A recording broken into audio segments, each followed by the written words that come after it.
إن الحمد لله نحمده ونصلي على رسوله الكريم أما بعد أعوذ بالله السميع العليم من الشيطان الرجيم بسم الله الرحمن الرحيم ألف لام ميم الله لا إله إلا هو الحي القيوم نزل عليك الكتاب بالحق مصدقا لما بين يديه وأنزل التوراة والإنجيل من قبل هدى للناس وأنزل الفرقان إن الذين كفروا بآيات الله لهم عذاب شديد والله عزيز ذو انتقام۔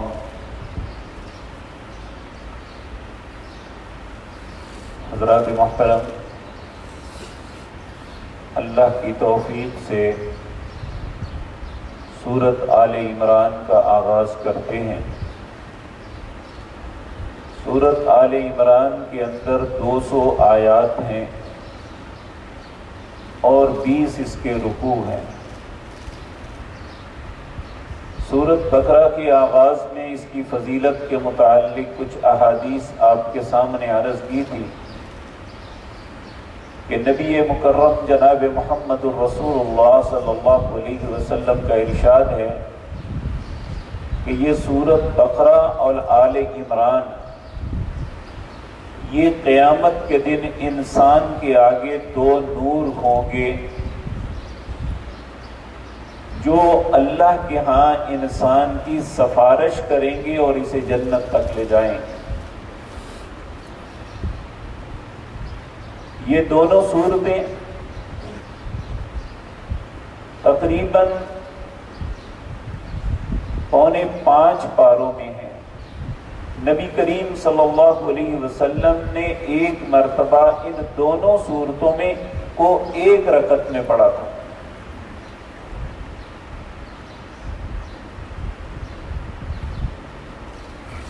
آپ نے فرمایا جو ان دونوں صورتوں کو یاد کر لیتا ہے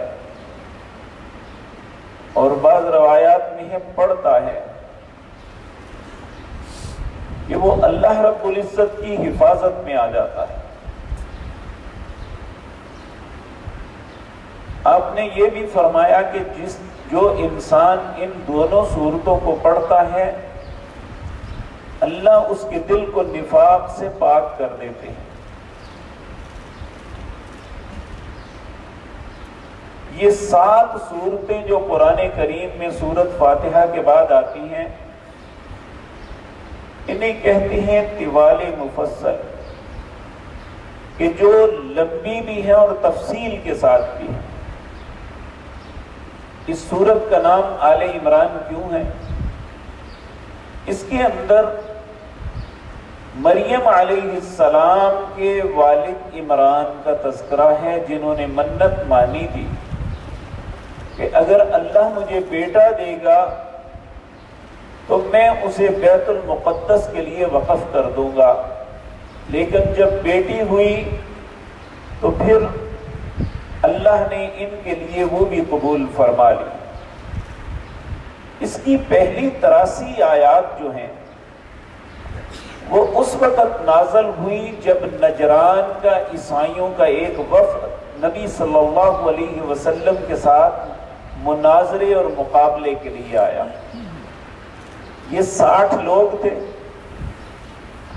ان میں 3 ان کے سردار تھے جن میں ایک مذہبی پیشوا اور ایک بڑا ہی تیز ترار آدمی اور ایک متکلم بات کرنے کے لیے آیا تھا۔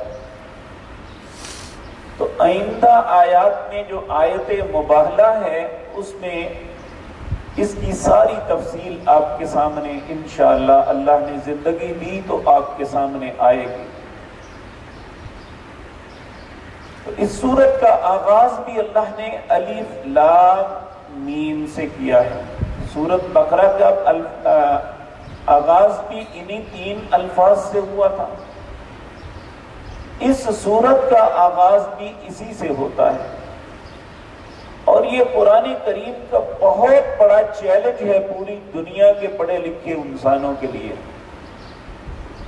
کہ یہ بھی لفظ جو ہیں حروف تہجی کے لفظ ہیں، الف بھی، لام بھی اور میم بھی، لیکن ان تینوں کو ملا کے ایک لفظ بنایا گیا اور اس کا معنی اللہ نے نہیں بتایا۔ نبی کریم صلی اللہ علیہ وسلم اور دانا لوگ ہمیشہ اس کے جواب میں یہی کہتے رہے، اللہ اعلم بمرادی۔ ان الفاظ کی مراد صرف اللہ جانتے ہیں۔ جب بھی کسی شخص نے اس کے متعلق علم اور اپنی عقل کو دوڑانے کی کوشش کی ہے، وہ نامراد تو ہوا ہے لیکن اسے ملا کچھ نہیں، کیونکہ جو اللہ رب العزت نے قرآن کریم کے متعلق یہ کہا نا، لا ریب فی، ذالک الکتاب لا ریب فی، یہ ایک ایسی کتاب ہے جس میں کوئی شک نہیں۔ اب جہاں معنی نہیں بتایا اس کا معنی کوئی نہیں کر سکتا، بلکہ نبی کریم صلی اللہ علیہ وسلم میں آپ کے سامنے کئی دفعہ یہ بات عرض کر چکا ہوں۔ حیی بن اخطب یہ یہودیوں کا بہت بڑا عالم تھا، اس کی بیٹی صفیہ رضی اللہ تعالی عنہا نبی کریم کی زوجہ بنی، لیکن یہ بد نصیب مسلمان نہیں ہوا تھا، اپنے دل میں بغض لے کے ہی مر گیا اور ہمیشہ کے لیے اللہ کی جہنموں کا باسی بنا۔ تو یہ شخص نبی کریم صلی اللہ علیہ وسلم کو جب دیکھنے کے لیے آیا تو آپ نے یہ ان آیات کی تلاوت فرما رہے تھے، اور آپ نے فرمایا اللہ عالم بمرادہ، اس کی مراد اللہ جانتے ہیں۔ تو یہ بڑی چلاکی سے کہنے لگا اس کی مراد تو میں بھی جانتا ہوں۔ آپ نے فرمایا تم بتا دو۔ کہنے لگا الف اس کا معنی ہے 10، لام اس کا معنی ہے 50، میم اس کا معنی ہے 20۔ پھر زور سے ہنس کے کہنے لگا 50 اور 20 70 اور 1 71، اور 71 سال کے بعد تمہارا دین ختم ہو جائے گا۔ پھر کہنے لگا کیوں، میں نے اس کا معنی بتا دیا۔ آپ نے فرمایا مجھ پہ الف لام میم را بھی اتری ہے۔ کہنے لگا یہ 100 اتنے ہوئے۔ آپ نے فرمایا مجھ پہ الف لام میم صاد بھی اتری ہے۔ پھر کہنے لگا یہ 200 اتنے ہوئے۔ پھر آپ نے فرمایا مجھ پہ ہا میم عین سین قاف بھی اتری ہے، اور مجھ پہ کاف ہا یا عین صاد بھی اتری ہے۔ جب یہ آپ نے الفاظ کہے تو زور سے اپنے منہ پہ تھپڑ مار کے کہتا ہے کہ مجھے کچھ سمجھ نہیں آتی آپ کیا کہہ رہے ہیں۔ اور یہ حقیقت ہے کہ اللہ ہی جس بات کا علم دے کسی کو آتا ہے، انسان کے پاس کچھ بھی نہیں ہے۔ تو اللہ رب العزت اس سورت کا آغاز ان لفظوں کو کہتے ہیں حروف مقطعات، ایسے حروف جن کا معنی اللہ نے نہیں بتایا۔ اللہ اس کے بعد بیان کرتے ہیں اللہ، یہ آیت الکرسی میں بھی یہ لفظ آئے تھے، اللہ لا الہ الا ہو الحی القیوم، اللہ وہ ذات پاک ہے جس کے علاوہ کوئی الہ نہیں، ہو صرف وہی ہے۔ الحی وہ زندہ ہے، زندہ تھا، زندہ رہے گا۔ کل من علیہا فان وَيَبْقَى وَجْهُ رَبِّكَ ذُو الْجَلَالِ وَالْإِكْرَامِ، ہر چیز نے موت کا ذائقہ چکھنا ہے، صرف اللہ کا چہرہ باقی رہے گا اور کسی کو بقا نہیں ہے۔ القیوم اس کے دو معنی کیے ہیں، ایک تو وہ اپنی ذات کے اندر خود قائم ہے۔ دیکھیں ہم اپنی ذات میں خود قائم نہیں ہیں، ہم اللہ کی مہربانی سے قائم ہیں۔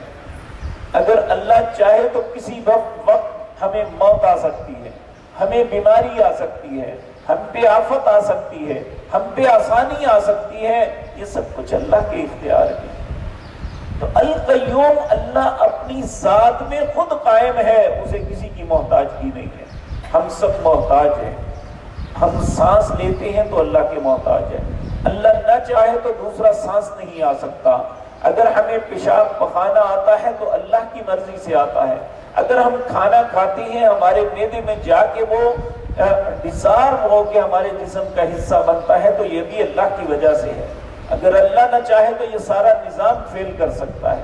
اور ہم دیکھتے ہیں آج انسان کے جسم کا ایک عضو بھی اگر ناکارہ ہو جاتا ہے تو وہ لاکھوں روپے لگا کے بھی اس کی اصلاح نہیں کروا سکتا. اصلاح بھی تب ہوتی ہے جب اللہ چاہتے ہیں، ورنہ یہ بھی نہیں ہوتا. اللہ رب العزت فرماتے ہیں الحی، وہ زندہ ہے، القیوم، وہ اپنی ذات میں قائم ہے اور وہ خود مختار ہے. اور القیوم کا ایک معنی یہ بھی کیا جاتا ہے کہ کائنات کی ہر چیز اسی کی وجہ سے قائم ہے. یہ آسمان اسی نے تھاما ہوا ہے، حتیٰ کہ یہ جو پرندے اڑتے ہیں اللہ کہتے ہیں یہ خود نہیں، میں نے انہیں فضا میں تھاما ہوا ہے.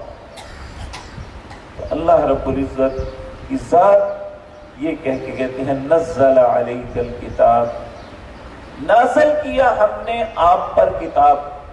کتاب کون سی؟ قرآن. کس پہ نازل کی؟ جناب محمد الرسول اللہ صلی اللہ علیہ وسلم. بالحق، حق کے ساتھ، مصدقا لما بین یدی، تصدیق کرنے والی ہے جو اس سے پہلے آئی تھی. وانزل التوراۃ والانجیل، اللہ نے تورات اور انجیل کو بھی نازل کیا من قبل، اس قرآن سے پہلے. ھدی للناس، اس کے اندر بھی لوگوں کے لیے ہدایت تھی. وانزل الفرقان، اور اب اللہ نے فرقان کو نازل کیا جو حق اور باطل کے درمیان فرق کرنے والی ہے، جو حرام اور حلال کے درمیان فرق کرنے والی ہے.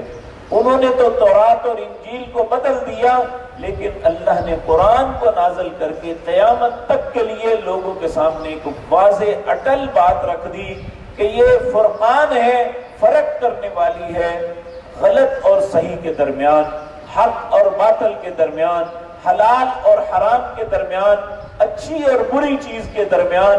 اللہ فرماتے ہیں میں نے اس فرقان کو نازل کیا.